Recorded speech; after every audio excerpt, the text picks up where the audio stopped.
What is up, guys? Welcome back to the channel and welcome back to another Halo Infinite video. Now, if you guys haven't heard any of the news or the drama, don't worry, I got you covered. Today's video, I'm going to be talking about the latest drama that's come to Halo Infinite, and it's that the entire Halo subreddit just got shut down. Now, the mods on the subreddit decided to do a temporary shutdown, mainly for a couple reasons. If you guys haven't been following Halo Infinite, and if you don't check out the subreddit, ever since the multiplayer launch, it has been just a complete cesspool of people arguing and complaining and bitching, and it has been just people tearing this game a new one and insulting the developers, and people are not happy with the way that Halo's going, which is really weird because a lot of the people in the subreddit and a lot of people I see in the community all seem to agree that the game itself is fun and it feels smooth and it feels like Halo. But what people aren't happy about is the cosmetic system and the free to play and the lack of content and things like that. And that entire subreddit has basically turned into just people arguing back and forth with each other. This thing's good, this thing's bad. I like the cosmetic system, I hate the cosmetic system. And of course, people take this out on the developers. They tweet at them, they insult them. Anytime people aren't happy with a game, they normally take it out on the developers. And because of this, one of the developers even came out on Reddit and had this really lengthy post and basically tried to defend himself and the other developers and stuff, and he actually answered a lot of questions. And of course, this caused an even bigger stir, and it's kind of a double-edged sword. Anytime a developer responds, if a developer doesn't respond, then people aren't happy because they're not being very transparent. And then if a developer does respond, then people will just break apart every little thing that they said and use it against that developer. Which has inevitably led to them, putting a pause on the subreddit. So the post is temporary our Halo lockdown. On all sides, this has absolutely gone on long enough and spiraled out of control. The amount of toxicity in this sub from both sides has made it impossible for people to have civil discussions, which is what the mod team strives for regardless of opinion. Some users on the sub have even been responsible for doxing and death threats.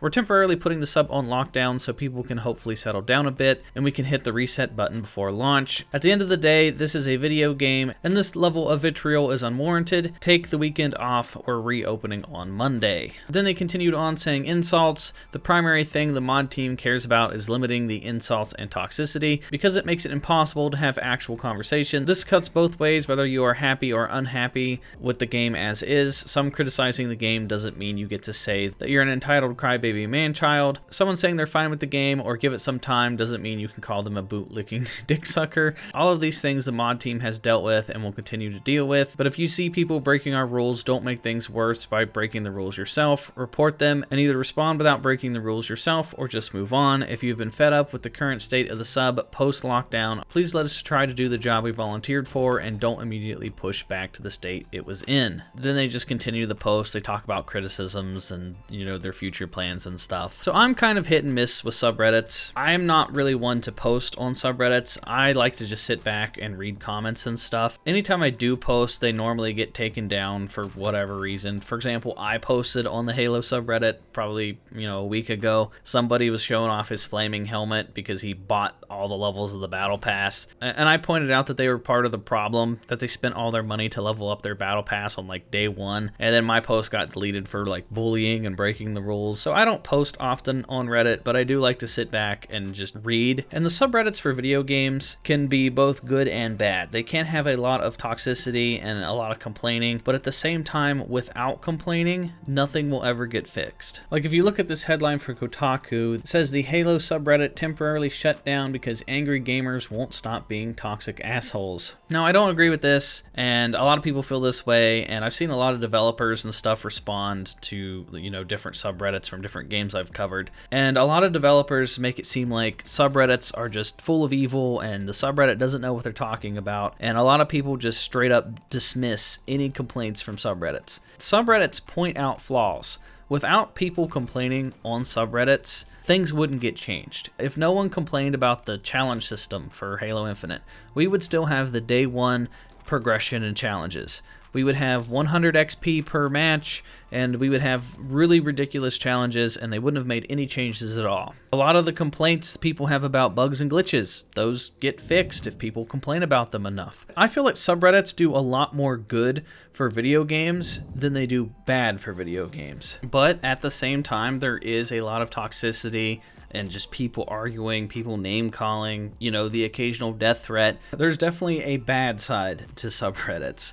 And those people definitely should be punished. I mean, that shouldn't be a thing. People giving death threats to developers just because there's a problem with their favorite video game, that shouldn't be a thing. Those people need to be dealt with. And there definitely needs to be rules and regulations on these subreddits and stuff. That's why a lot of subreddits have moderators. Now, a lot of the mods on subreddits can be corrupt or have their own specific agenda or whatever. But I'm definitely not denying the fact that some subreddits can definitely get pretty toxic. Now, as for the post from the developer that kind of caused this big controversy, this is from Sketch from 343. He's one of the developers there, and he posted this really big, you know, paragraph just addressing a lot of the concerns. He basically just talks about, you know, some of the progression, some of the challenges and stuff. He talks about how there's a lack of game modes and how there's like no Slayer playlist, and you know, no matter what he says, the community isn't going to be happy because there isn't anything he can say that is going to change the state of the game at this moment, and people want changes right now. And I agree with what a lot of the community is complaining about. I mean, in old school Halo, you didn't have these scummy microtransactions. Back in the day, you could literally just change the color of your Spartan to any color you wanted. In Halo Reach, there was an in-game progression system where every match you would earn points, and then you could spend those points on different armor pieces, and you felt a sense of pride and accomplishment. But in Halo Infinite, it's just how much money you spend. So if you see someone with cool armor, it's not, hey, that person earned their skin. It's, hey, that person spent more money than me. That person has more money. Like, this could be your favorite game, and you want to show off that, hey, this is your favorite game, but you can't really do that with your armor because, you know, you have to spend money. And people aren't happy with the prices. I mean, for this being a free-to-play game,